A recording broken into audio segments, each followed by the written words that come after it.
Avec notamment un doublé de Robert Lewandowski, le FC Barcelone a déroulé contre le FC Séville, 5-1, ce dimanche soir lors de la 10e journée de Liga. Avant de jouer le Bayern Munich puis le Real Madrid, les Blaugrana s'offrent une deuxième victoire de rang pour conforter leur avance en tête du championnat, où ils comptent toujours 3 points d'avance sur le Real. Le FC Barcelone est prêt pour le Classico, ainsi que la réception du Bayern Munich en Ligue des Champions. Les hommes d'Hansi Flick ont idéalement préparé leur semaine de la mort en disposant facilement du FC Séville, 5-1. Les Blaugrana menaient déjà 3-0 à la pause, grâce à un doublé de Robert Lewandowski, avant de gérer de manière assez tranquille en seconde période. Le Barça reprend 3 points d'avance en tête du classement, à quelques jours du choc face au Real Madrid. Le Barça n'a jamais tremblé ce dimanche pour venir à bout du Séville FC, 5-1. Les Catalans ont mis une dizaine de minutes à entrer dans leur rencontre avant d'écraser de pauvres Andalous dépassés par les événements et qui rechutent après 3 matchs sans défaite. Tout s'est débloqué sur une décision arbitrale litigieuse lorsque Rafinha a obtenu un pénalty généreux transformé par Robert Lewandowski, 1-0, 23e. Le 11e but du Polonais en championnat était certes contestable mais venait logiquement récompenser la large domination de son équipe, laquelle doublait la mise dans la foulée lorsque l'excellent Jules Koundé a habilement laissé filer un ballon pour que Pedri ajuste sa frappe, 2-0, 28e.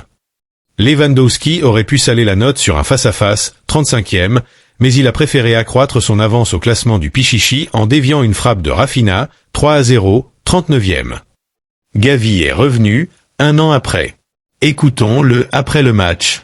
C'est un jour très heureux. Ça fait plusieurs mois que je rêve de ce moment, je me sens privilégié. Le match s'est bien passé donc j'ai joué. Je suis très fier de nos fans et leur soutien, on ne se sent pas footballeur tant qu'on ne joue pas, et aujourd'hui je l'ai ressenti.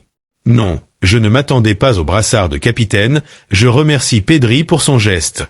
Il faut y aller doucement, mais je resterai toujours le même, je ne vais pas changer. Les premiers mois étaient très compliqués mais au fur et à mesure, ça va mieux. Il faut profiter de chaque moment, c'est aussi quelque chose que j'ai appris. Je veux remercier tout le monde pour le soutien lors de ces derniers mois. Ce qui m'a le plus manqué, c'est jouer au football, c'est ma vie. Je suis très reconnaissant envers toute l'équipe, ils m'ont beaucoup soutenu. Au début, c'était très long mais on s'excite et on s'habitue au fait que ce sera un long processus. Vous vous sentez très chanceux quand tout le monde vous aime tellement. J'ai beaucoup de chance. Quand tu es apprécié par les joueurs et les fans, j'ai vraiment de la chance. La messe était dite avant la pause alors même que Lamine Yamal est passé proche d'assommer un peu plus les Sévillans, 45+1.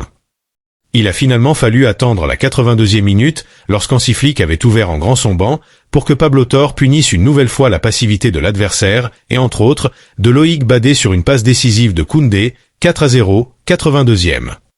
La soirée paraissait même parfaite lorsque Gavi a signé son retour, presque un an après sa grave blessure à un genou, 82e, mais Stani Idimbo a surpris la défense barcelonaise en contre, 4-1, 87e. Pablo Torre ne pouvait pas finir sur une mauvaise note et a inscrit un doublé pour obtenir la Manita, 5-1, 89e. Et soigner la différence de but du Barça, 3 points devant le Real Madrid après 10 journées et avant le Classico, samedi prochain. Séville retombe de son côté à la 13e place, 4 points seulement devant la zone de relégation.